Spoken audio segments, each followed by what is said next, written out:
Okay, we are looking at fluid pressure again today. I'm just going to show you one more example with it. Some of the problems that you're going to do in class, you have to do more algebra. So I'm going to show you some stuff with algebra.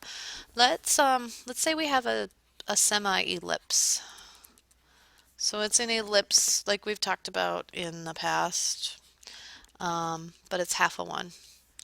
And so it is going to, let's say it's something, let's say it looks like this.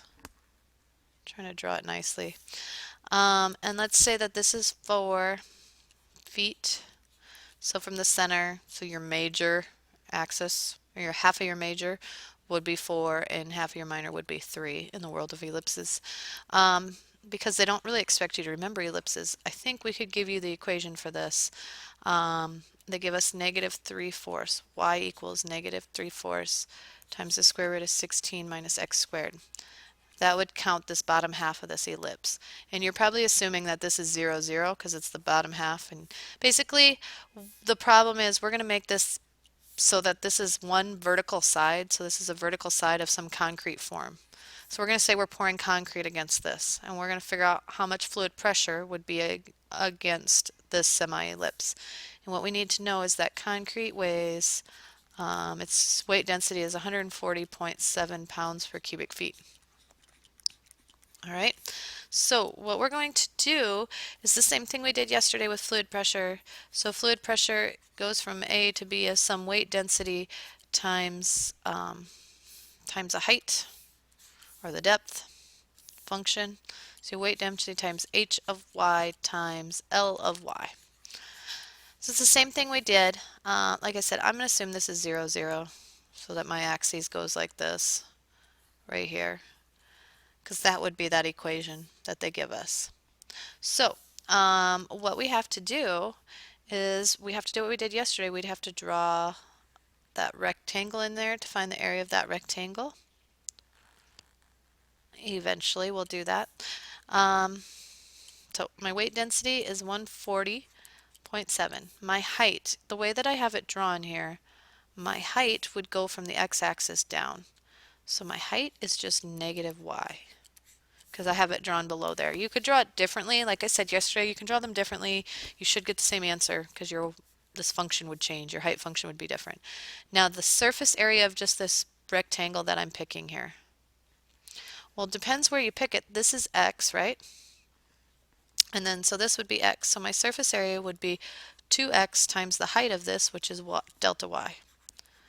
And so we know that when we put that in there, that's dy and 2x. And I said this went down 3, so my boundaries would go from -3 to 0.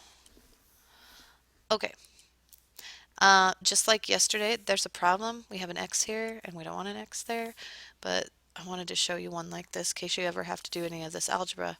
We know that the function x and y are related by this function that they gave us. So all you have to do is solve for x. So you get -4/3 y equals the square root of 16 minus x squared. I can square both sides. I get 16/9 y squared equals 16 minus x squared. So x squared is going to equal, what does x squared equal?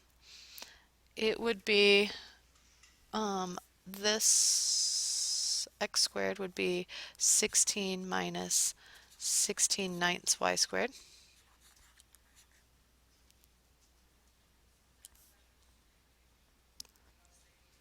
And then, so basically then to get x, I just need to take the square root, right?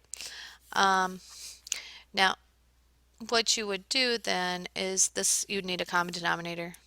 So you'd have 16 times 9 minus 16y squared all over 9. And then you can factor out, they both have 16/9, so you get square root of 16/9 times the square root of 9 minus y squared equals x.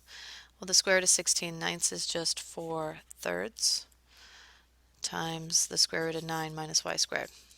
So that's x. So that guy right there has to go all the way back up in for x.